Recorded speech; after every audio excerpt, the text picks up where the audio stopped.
नमस्कार, मैं देवांग शर्मा और आप देख रहे हैं किसान क्रांति समाचार।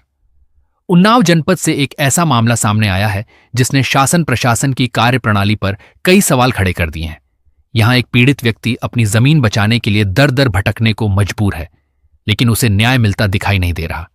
पीड़ित का आरोप है कि उसकी जमीन पर कुछ दबंगों द्वारा अवैध निर्माण कराया जा रहा है।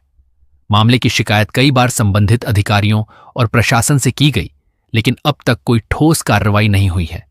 पीड़ित का कहना है कि हर बार उसे केवल आश्वासन दिया जाता है, लेकिन जमीनी स्तर पर अवैध निर्माण को रोकने के लिए कोई कदम नहीं उठाया गया।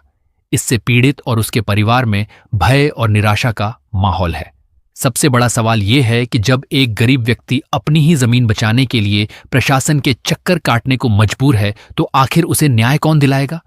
क्या दबंगों के सामने कानून बेबस हो गया है या फिर प्रशासन किसी बड़ी घटना का इंतजार कर रहा है? फिलहाल पीड़ित ने शासन और प्रशासन से निष्पक्ष जांच कर अवैध निर्माण रुकवाने और दोषियों के खिलाफ सख्त कार्रवाई की मांग की है। कैमरामैन के साथ अखिलेंद्र तिवारी की रिपोर्ट, किसान क्रांति समाचार, उन्नाव, उत्तर प्रदेश। हमारे साथ एक पीड़ित व्यक्ति मौजूद हैं जो द्वंद्वपुर के निवासी हैं। पूर्वा तहसील के अंतर्गत इनका गांव आता है। इनका एक जमीन का मामला है। इनसे हम मुआवजा करेंगे पूरा मामला क्या है, ये दर दर भटक रहे हैं। दादा, क्या नाम है आपका? हमारा नाम प्रहलाद कुमार गौतम है। किस ग्राम सभा के निवासी हैं? हम ग्राम द्वंद्वपुर के निवासी हैं। आज आप पूर्वा तहसील आए हुए हैं, किस लिए आए हुए हैं, क्या मामला है? जी, लेखपाल कई बार मुझको बता रहा है कि आप आइए, हम तुम्हारी ज़मीन का निस्तारण करा देंगे। आज वो भी जवाब दे दिए हैं कि हमारे बस का नहीं है। लेखपाल क्या नाम है?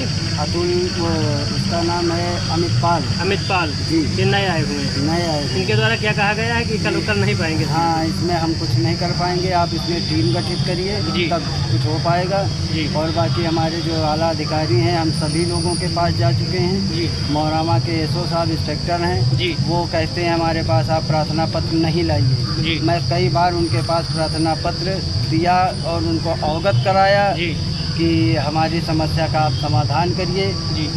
उनके थाने से तो प्रार्थना पत्र ही गायब कर दिए जाते हैं जी।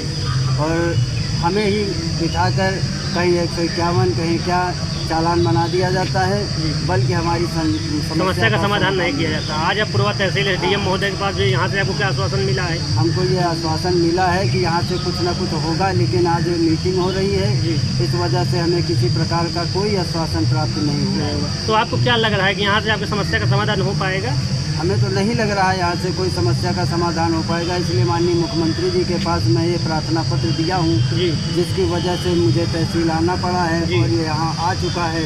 अब आगे देखते हैं क्या होता है क्या नहीं होता है। अगर फिर भी यहाँ से आपकी समस्या का समाधान नहीं हुआ तो क्या आप दोबारा माननीय मुख्यमंत्री जी के पास जाना चाहिए? जी हाँ, हम दोबारा एक बार नहीं कई बार जाएंगे उनके दरबार में, उनकी चौखट पे एक बार नहीं कई बार जाएंगे अगर जाना पड़ा तो। मामला आपका जमीन का है, किनके द्वारा जमीन पर अवैध निर्माण कराया जा रहा है?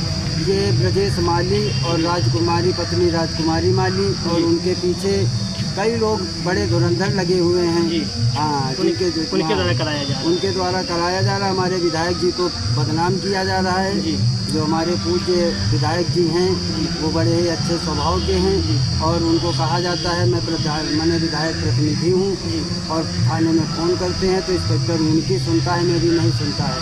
इसलिए मैं विधायक जी से आग्रह भी किया और विधायक जी संज्ञान में इस चीज़ को लिया भी और तत्काल उसको रुकवा दिया बनने से। निर्माण नहीं अब हो रहा है, मतलब निर्माण चालू नहीं है, लेकिन आगे हो भी जाएगा। हाँ, हो भी जाएगा, ये इसमें कोई शंका नहीं है, क्योंकि रात में होता है, दिन में नहीं होता है। दिन में नहीं हो रहा और शासन प्रशासन कोई कार्रवाई नहीं। आपका कहना भी है कि शासन प्रशासन मूकदर्शक बना हुआ है? जी जी जी। ये पूरा मामला हमारे साथ जो पीड़ित व्यक्ति मौजूद हैं, दर दर भटक रहे हैं, महीनों से दौड़ रहे हैं, सालों से दौड़ रहे हैं, लेकिन शासन प्रशासन द्वारा सक्षम अधिकारियों द्वारा अभी तक कोई इस पर कार्रवाई नहीं की गई है।